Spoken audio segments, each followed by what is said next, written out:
you hear me now? I'm going to see if it fits in here. Thank you for the warm welcome. That was great. I'm super impressed by you students. You're amazing.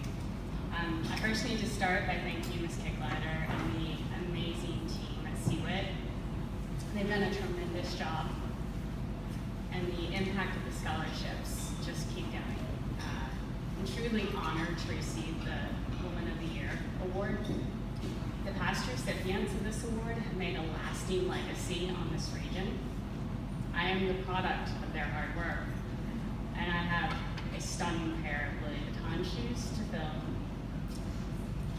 Trust me when I say that I have my steel toes underneath my desk, so don't worry. Because of the Elizabeths and the Englishes and the Barbaras and the Valerie Solons of this world, I can be all and both. To the scholarship recipients, congratulations. You are further along than I was, so I expect you to outpace me. To help you in that, I wanted to share a couple pearls of wisdom with you. Number one, get a posse. Number two, give me 110%. Number three, go big, be brave, be brave. Number one, you need a posse of folks that will stand by your side. They have to have your back. Success is sweeter when you share it with those that you love. Haven't figured it out. That table's my posse. I love you guys. Thank you. I have to give a special shout out to my husband, who I couldn't do it without. By the way, happy birthday.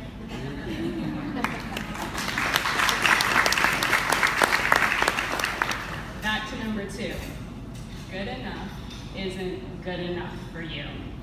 As a kid, my Arsenal soccer coach demanded 110% out of us. We delivered, and we succeeded. Put in the work, put in the practice, and you can be like Skip and I. We are in the constant pursuit of excellence. So give me 110%. Number three, go big, go home. Charleston has always been known for its eccentric types. Go big, be brave. You see, in my world, gravity always works. You will fall, but your posse will make sure you have a safe landing. You gave 110%. Go big, be brave. I believe in you. You got this. You can do this. I say this to you tonight, and I say this to myself just about every day. You can do this. You got this. We all need to hear this, whether it's a final exam, a cancer treatment, a business deal, or even this speech. We are all in this together, and we have to push one another to be our best. Charleston is really pushing itself now. Planes, trains, automobiles, oh my. South Carolina commerce is on fire. I'm traveling down 26, 20, or 95. I break for hot tamales, Dr. Peppers, and wide loads.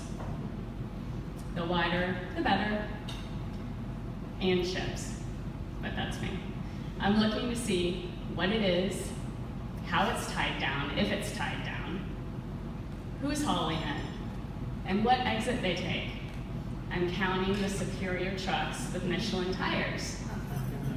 Our slings are on, so I'm fist pumping at number 3. When I get to number 6 Michelin trucks in one trek of 26, I'm having a Bruno Mars dance party in my truck. These truckers think I'm flirting with them at that point, but I'm not. I'm just happy. Another one of my favorites are what I call my white diamonds. Elizabeth Taylor, she can keep hers. I got mine. Mine are those BMWs and those GE turbines down at Columbus Street. They're wrapped in that white transport plastic. They just sparkle in that Carolina sun. So pretty. Don't want to keep them? Don't want to keep them. I want them to fill up that lot and then load them up in those rows, snug as a bug. I look forward to seeing my collection grow. Some Volvos. These are my economic indicators. In all my travels, my favorite perspective is when I'm on top of the world, thanks to Mr. Ravenel. As I approach the bridge, I put down my windows. My dad calls it a bluebird day. It's much like today. I hit the peak and I can see Sullivan's Island ahead. On my left, it's a 3-ship Wando day. I'm not saying 2 because we'll get there again, trust me. With those booms down, those crane operators are my maestros. I see a ship heading out from Denton's. I turn right and I see tugs working 2 ships in the channel and I see one on the horizon. I've got my white diamonds behind me and I've got that cruise ship at Union. All this commerce in our harbor, in our salty water, in our South Carolina hands. At Charleston's rigging and Carolina's rigging, we see so many different levels of commerce. We get to work with all the players, the port, the manufacturers, the tugs, the Coast Guard, the railroad, the packaging folks, the stevedores, the warehouse folks, and those truckers. All those folks who work day in and day out to make this magical, hardworking, $53 billion port industry machine engine work. It's awesome. Our products are used in the U.S. supply chain, but they also end up in places like Australia and Iraq, Panama and China. I'm so proud to be part of commerce on a global scale, but I'm more proud that South Carolina, much less Charleston, has become the powerhouse of commerce that it has in the last 20 years. It's phenomenal. Oh, how far we've come since 1996 when I graduated high school and the Navy base was shut down. Again, giving credit where credit's due, I tip my hat to the ladies and gentlemen that have made that happen. And I invite all of y'all to come out and see my perspective at this awesome industry at the South Carolina Waterfront Works Festival, June 17th through 18th, Father's Day weekend, and you'll be able to touch and feel the magnitude of the industry. Students, I expect to hear enormous things from you based on what I've already heard. Me, my to-do list is still quite long. Skip and I have the next 20 years to plan out. So, let's continue to go big, be brave, give 110%.